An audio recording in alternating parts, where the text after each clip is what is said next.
Flat Girl. Thank you so much for tuning into this week's episode. My name is Les. I am your host. This podcast is all about being healthy, happy, thriving, something that we're all working at, myself included. And it's the last week of the year. If you're listening to this episode when it comes out, it is the very end of the year. It's the last week of 2023. And this time of year is a little tricky usually because that week in between Christmas and New Year's, like time isn't real. Nobody really knows what's going on. Everybody is either talking about their highlights of the year or getting into their New Year's goal setting, that girl mode. And it can just be kind of a mind trip to know how to navigate that. But it's natural to reflect on the year you've had during this time. And I think that that can be really beautiful and really healthy. But sometimes we may want to shy away from it if we didn't have the year that we'd hoped or if we didn't have the year that we planned. And y'all, do I have a story for you because I had one of those years. So if you have maybe had things not go according to plan or fell short on some of your goals and you're beating yourself up about it, just come along with me because this episode is for you. This episode is also for anybody who is starting to think about their next year goals but wants to set themselves up for success. So first off, I want to take you back in time, step into a time machine with me and come back to December 2022, 1 year ago exactly. Now, my December 2022 was it was pretty sweet. I had actually had a post go viral on both Instagram and TikTok where I had talked about some of the goals that I reached that year. It actually ended up going like very viral on Instagram. It had like millions of views. My following doubled. It was probably one of the biggest social media moments I've ever had. And it was just a very simple reel of me. I think I was like drinking coffee or something. And I listed on the screen the goals that I reached in 2022. And there were some dope things on there. Like I'm still very proud of my 2022 self. I set a goal to read 30 books and I ended up reading 42, I believe, just over 40. I believe it was 42 books. I doubled my business revenue from 2021 to 2022. And my podcast grew so much in 2022 from the year before. I think we had like 5x listenership growth, which was like a ridiculous amount of growth to get in just 1 year, like kind of ridiculous. I had paid off my student loans, and I know I've talked about that a lot on the podcast. This episode is probably the last I'm gonna say about it because I know I've talked about it a lot. If you're interested in my debt payoff journey, we did another episode about it that we'll put in the show notes. But I did that in 2022, and I was really proud of myself. It took 10 years. It was a lot. So the goals that I reached in 2022 was really the culmination of all of this work that I had been doing for years that all kind of came to a head and I started to get payoff around the same time. So it was super sexy and it went viral and it had all this payoff of like, I grew my podcast and I paid this debt and I read all these books and aren't I cool and aren't I smart? I was feeling myself. And so as I was going into 2023, I was like, well, I can do everything I did the year before and then some. So if I read 42 books in 2022, I should be able to read 50 books in 2023. And if I 5x'd my podcast listenership that year, I can 5x it again. And if I doubled my business revenue in 2022, I can double it again in 2023. And let me tell you, not a single one of those things happened. Like, not even close to any of those goals happened for me this year. I have not read anywhere near 50 books. I think at the time that I'm recording this, I think I just hit 30. So I'll probably finish the year. I probably will read maybe another 2 books realistically, maybe 32 books finishing the year. That's a lot less than 50. I absolutely did not double my revenue goal by any means. And my goal in doing that was so that I could go full time. And I wanted to 5x my podcast listenership again because I really wanted to go full time into entrepreneurship and content creation. Y'all, I still got my job. I'm still clocking in 9 to 5. Revenue did not double. It increased a little bit, but barely. I mean, it's pretty much the same as it was last year, like a tiny bit more, but my expenses were also a lot higher. So not necessarily taking home more profit. So that didn't happen. So I kind of failed at everything. If we look at those goals that I set as like the winning metric, I literally failed at every single one of those things. I didn't read my books. I didn't make the money. I didn't get the podcast growth. I didn't, go become a full-time entrepreneur. I literally failed at every single one of those things. Now, with that, I could absolutely be screaming, crying, throwing up, sliding down a wall. But I actually feel really good about the fact that I didn't reach any of those goals. And for a lot of those goals, I'm actually really grateful that I didn't reach them. Because while 2022 was great and I reached these goals and it looked great and it was very sexy, it was definitely a year of achievement. Like in 2022, I had my head down and I was grinding for a lot of that, which is not a bad thing. But I didn't necessarily have a lot of fun. I didn't necessarily have a lot of experiences. I didn't spend much time with people who were important to me. And even when I did, I was still distracted and I was working and I was doing all of these things. I wasn't very present. Versus looking at 2023, it was not a year of achievement. Like I didn't achieve as much, but I lived a lot. I made so many amazing memories this year and had so many great experiences of things that I got to do that I will just cherish forever. Some big things like my Euro trip was really amazing, my own little eat, pray, love experience, as well as some little things. Like I got to spend the entire month of July at home with my family and spend a lot of really quality time with them. And I got to, go on a little trip with some of my college girlfriends and spend time with them. Or I road tripped from LA to Vegas with a few friends to go see Beyonce. And I got to really spend time being present with people in my life, creating memories and having experiences that did take me away from having my nose in a book every 2 seconds in the way it would have needed to be to read 50 books. I didn't make as much money this year or grow the podcast as much this year because I ended up taking time off. Like that all summer long, I wasn't podcasting at all. I was barely posting on social media. Definitely wasn't doing any brand collaborations. So yeah, that cut into the growth, that cut into the money. And while I experienced more growth the year before, I was so burnt out. I was saying yes to everything. Working with brands is something that I'm really grateful to do, but anybody who has done it knows how challenging it can be. Because when you have like a 9 to 5 and you're working your projects there, you have your deliverables. We all know how annoying it is to have kind of annoying coworkers or an annoying boss. And for content creators who are working with brands, every single brand relationship you have is like that. Like every brand is like a boss who you constantly have to report to and go back and forth with. And so me taking a break from that, even though, yes, it cut into my money, was so great for my mental health and my creativity and my clarity. The time that I took away from the podcast just to regroup and again, get creative and bring it back, having more fun and having conversations that are more aligned with what I wanted to have. Yes, it cut into the growth. And honestly, I even lost listeners because I went away for so long, and that naturally happens.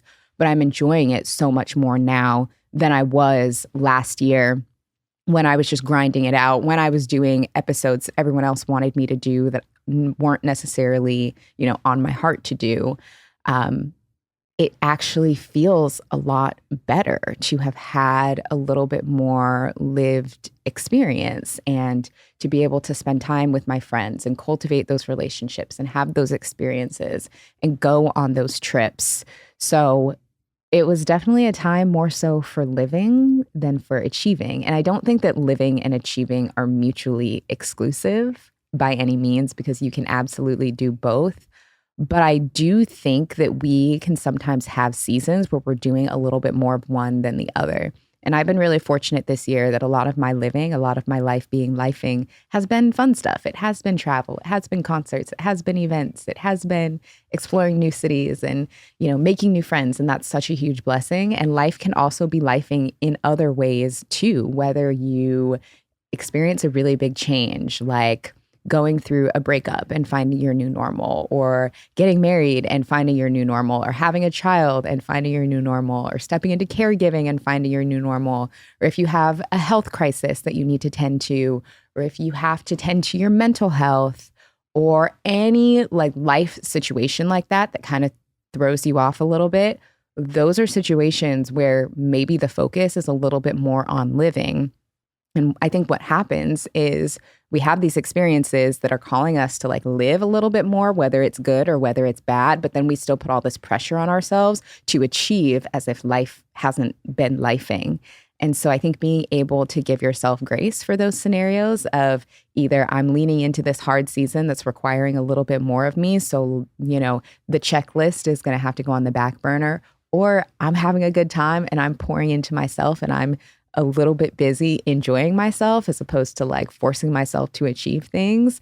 Both versions are totally valid. And I think if you can recognize which season you're in and just fully lean into it and embrace it and be present in it, it feels so much better than beating yourself up over what you did and didn't achieve. And something that I also want to circle back to that I mentioned kind of at the top of the episode was in 2022, when I had reached all these goals and it sounded really great, so many of those goals that I reached were not necessarily because of my effort in 2022.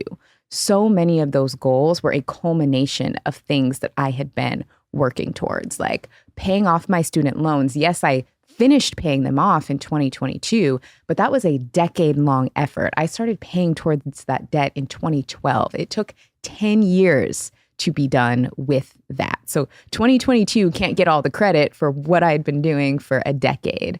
Or when I did grow my podcast, yes, the numbers were really great in 2022, but a lot of that foundation was from work I did in 2020 and in 2021 and being consistent during all of that time so that that could culminate to the results we got in 2022.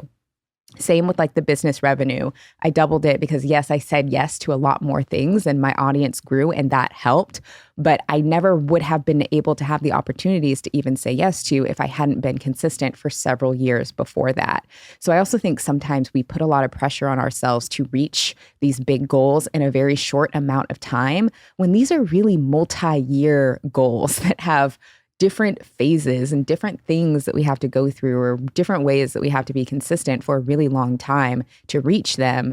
And we expect to do these things that take 3 years, 5 years, 10 years in the span of a quarter or in the span of a year. And it's really unfair to ourselves.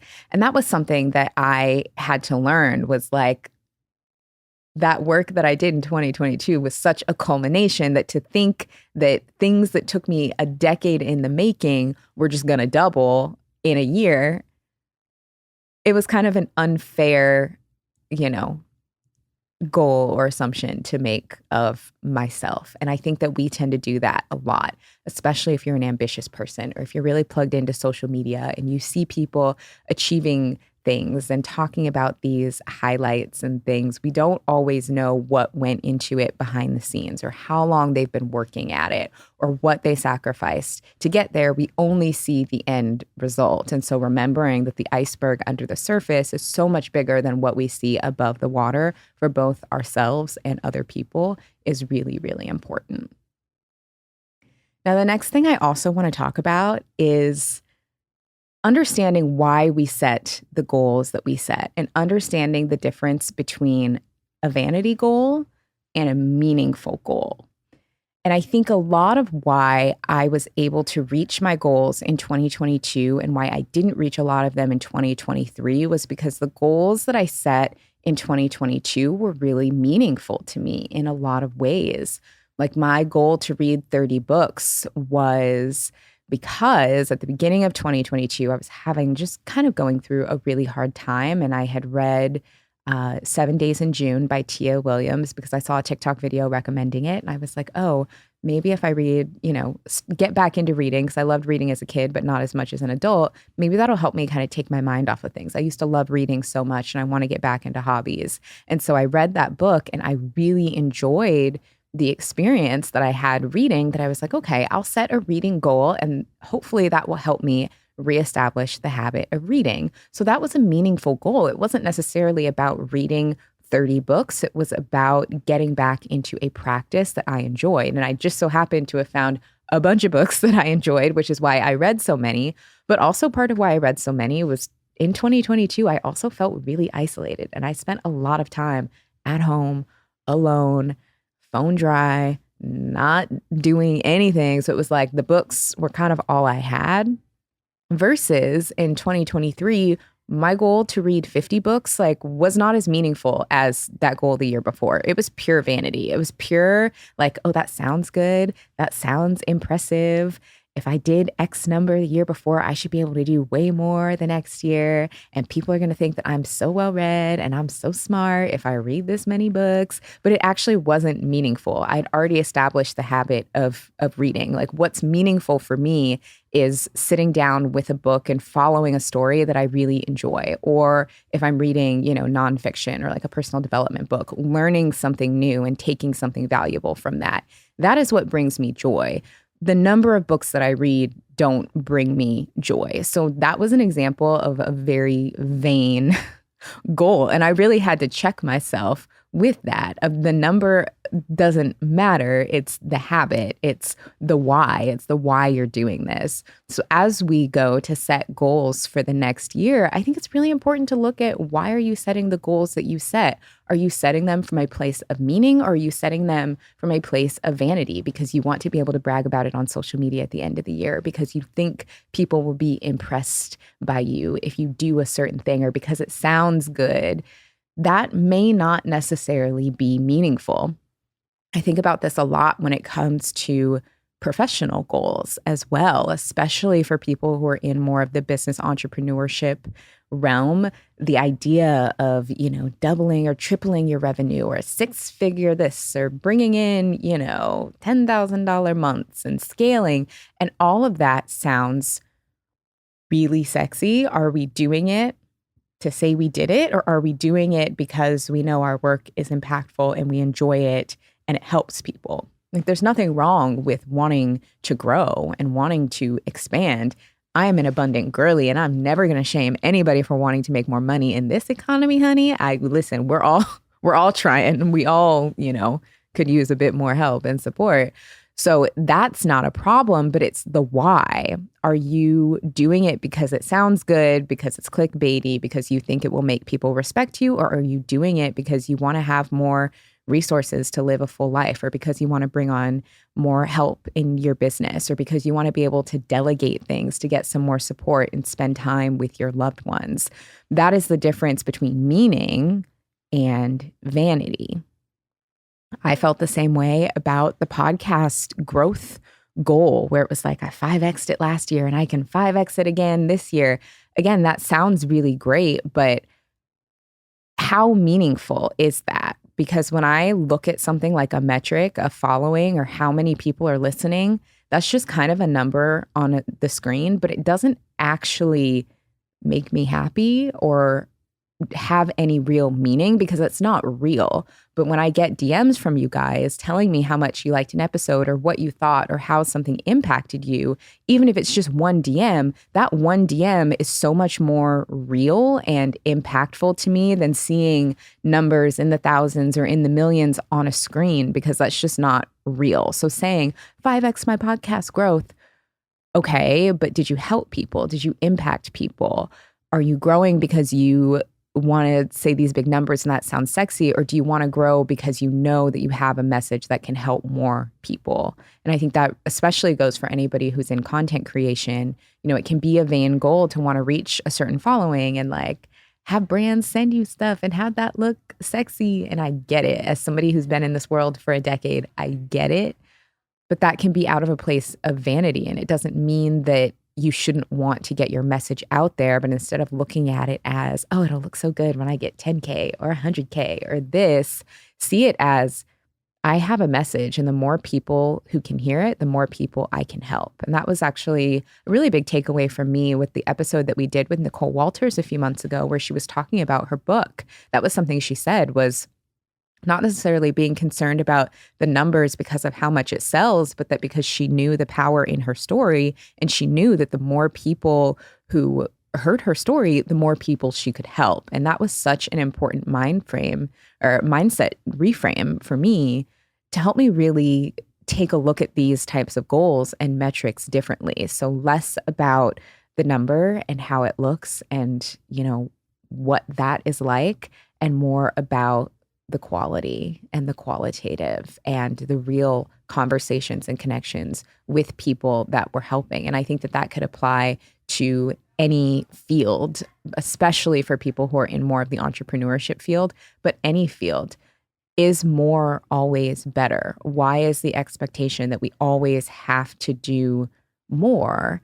And when is enough enough? When is quality enough?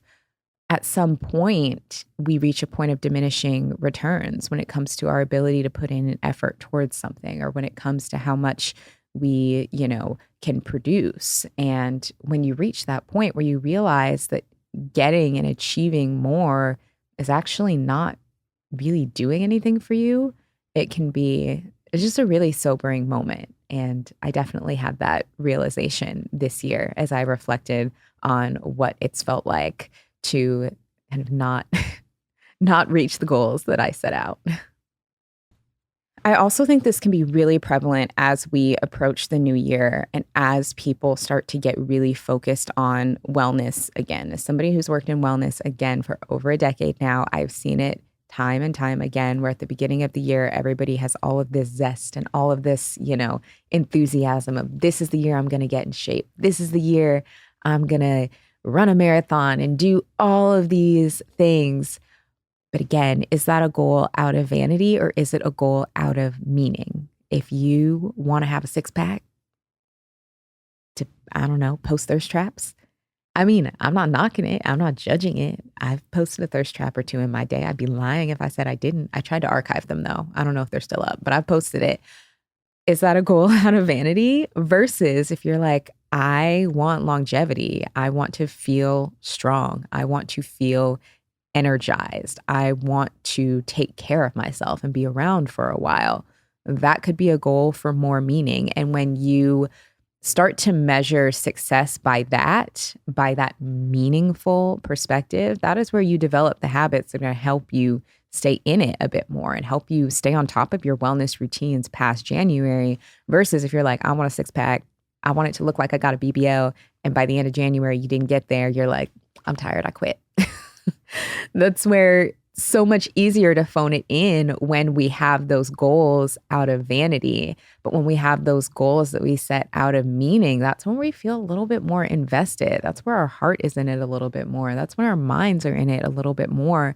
And that's when we really show up for ourselves. And it was another big learning that I had comparing my 2022 goals to my 2023 goals. So many of those things that I did were really heartfelt. It was like my biggest financial goal was I wanted to pay off my student loans because I wanted to be free from that was hanging over my head. I wanted to have that sense of freedom. I was beginning to earn more resources and I wanted to keep them, to invest and to do other things with, versus if it's just like, I want 5-figure months every month so that I can post about it and say that I did it. Like, where's the meaning in that? Where is the heart in that? So what is it that you want to do with these goals that you are setting? Now, another common expression that we have heard many times, and I'm going to say it again, the happiness is a journey, not a destination. So much of what I've learned from this experience of having such a pendulum swing from like reaching big goals to all of a sudden not reaching any goals is that achieving the goal usually doesn't really do much for me. Like paying off my student loans, when I made that last payment and it was done, I thought that I would feel amazing. And I actually felt like shit. I felt horrible because all of the old triggers that I had around my college trauma and financial trauma all came back up with that event. So paying off my student loans actually didn't feel that good. But a few months later, when I started having more of my money and being able to keep more of my money and put it towards things that were important to me in my day to day, that actually felt really good. Or same thing with the book example, like reading 42 books and posting about it on Instagram didn't really feel that good. But as I was reading these books that I loved and I was getting so into these stories, or even I read a lot of like personal finance books last year too. And that also helped me a lot manage my money better as I was able to apply those things that I was learning and have these aha moments while I was reading the things felt so much better than being able to say, I did this 42 times. Same with conversations about the podcast. And every year when it's Spotify Wrapped time and I see people share their Spotify Wrapped and I see that Balanced Black Girl is in it, or they talk about the episodes that they loved or the changes that they've made in their lives, that to me feels so much better than seeing a downloads number on a screen. Or when I'm sitting down to record an episode, especially the interviews, and I get to have these fun conversations, that makes me happy. But seeing how many people listen to it doesn't necessarily make me happy. So I think really looking at those things that we do every day to help us reach a goal and finding fulfillment from being in it and those things that we do while we're in it is so much more rewarding than saying that we achieved a certain thing. Same with, the business growth that I experienced the year before with, doubling my revenue. Like it was fine to say that, but it felt really good to be able to grow my team and to be able to pay people for the work they did and have their help, and being able to collaborate with my team members every week who I really like working with. Like that to me felt so much better than just being like, now we make this much money.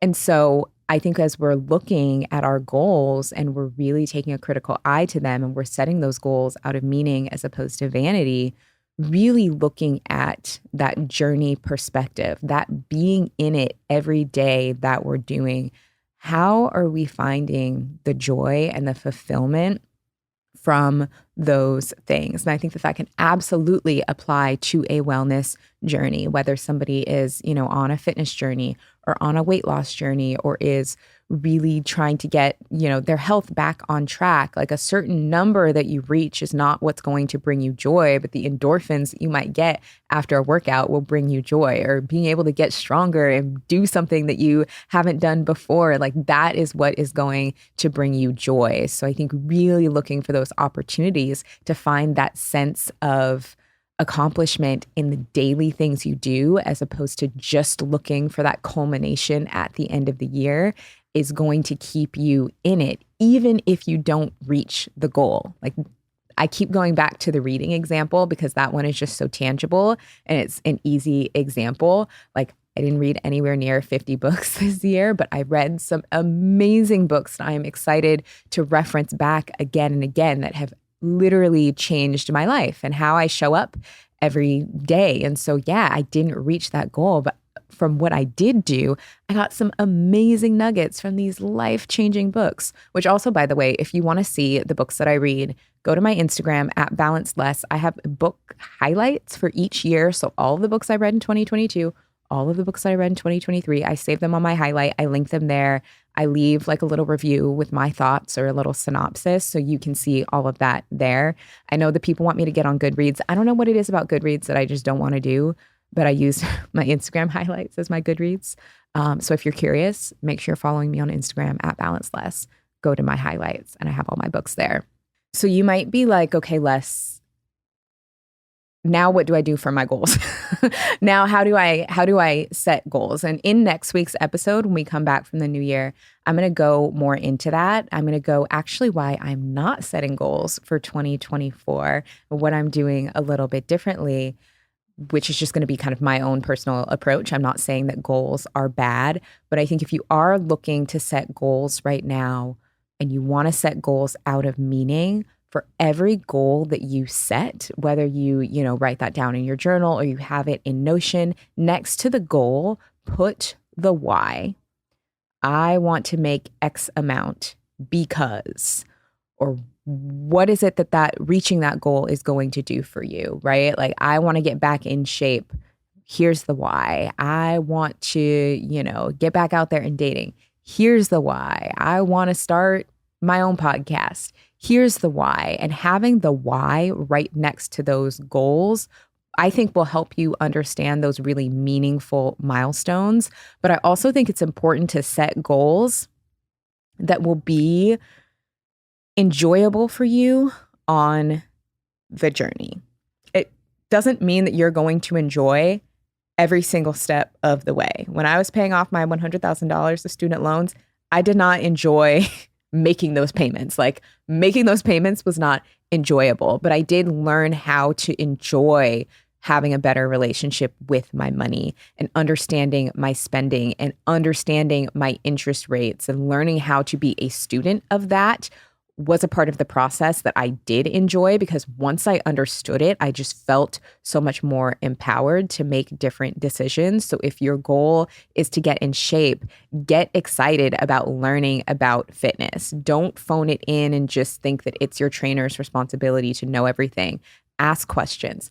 Understand how your body works. If they're telling you to do an exercise, ask them, what muscles is this working? Where should I be feeling this? How should I be doing this? If you're changing your diet, understand, what are you putting in your body? What is the benefit of this? If you're taking a vitamin, look at that label and research, what are these different nutrients and how can I understand what these nutrients are doing for my body? If you have a book goal, understand what it is that I want to get from this book. Do I want to get a story for pleasure, for enjoyment? Do I want to get a tangible takeaway? Have a why for every single thing that you're doing, and get ready to be a student for those nitty-gritty daily details. And that is what is going to keep you in it, because just looking at this top line, like pie in the sky goal of something that sounds good without being invested in the daily nitty-gritty is really setting yourself up for failure. And I want to set you up for success, because Successful Era is our theme of 2024. It's what I'm talking about on the podcast next week. And it's just something that I want for all of us. So really investing in the little things, in the details, in that culmination. I also think it's really important, as I mentioned earlier, to understand that these things take time. So a fresh start at the beginning of the year is an incredible time to set goals. And it is also okay if the goals you set now take you longer than just 2024 to do. It is okay. Be flexible with that and give yourself space to really grow into them. Again, we have these goals that can take 5 years, 10 years, and that's okay. The time is going to pass anyway. Like, pass it, doing the things that you want to do and reaching the things that you want to reach, but give yourself lots of grace to figure things out and to forge different paths and find your way to reach these goals. My goal in sharing my failures, lessons, and things that I didn't necessarily achieve this year was to kind of make it okay. It's okay to not achieve every goal. Nobody has it all together or achieves everything all the time. And finding gratitude in the things that didn't happen can be just as important as finding gratitude in the things that did happen. So a lot of what I didn't achieve this year was because I was out there living, and I'm so grateful for the experiences that I've had, because those experiences that I had were so much more valuable to me than reaching some of these arbitrary goals. And so I think finding gratitude for what did happen for you, or finding gratitude for what didn't happen, is really, really important as we approach a new year, and really reverse engineering what is the lesson that came in so much of what you did or didn't do. If an opportunity didn't come through, how were you able to pivot, and what did you learn from what you did instead? And how can you find gratitude in that has really been my biggest takeaway in all of this. That is what I have for you today. Thank you so much for listening to Balanced Black Girl in 2023. If you're listening to this episode when it comes out, I hope you have a happy new year. I hope you have lots of time with loved ones that you get to relax and recharge. before we head into 2024. If you are not already subscribed to the show, please make sure that you're following along on Apple Podcasts or on Spotify and on YouTube. The Balanced Black Girl YouTube channel is still new. It's still coming into fruition, but we've been working really hard to bring you full video episodes of every single episode every week that also drop on Tuesday at the same time that the audio episodes drop. So make sure you subscribe to Balanced Black Girl on YouTube. Drop us a 5-star because we are 5-star girlies around here. Thank you so much for tuning in, and I will see you next week.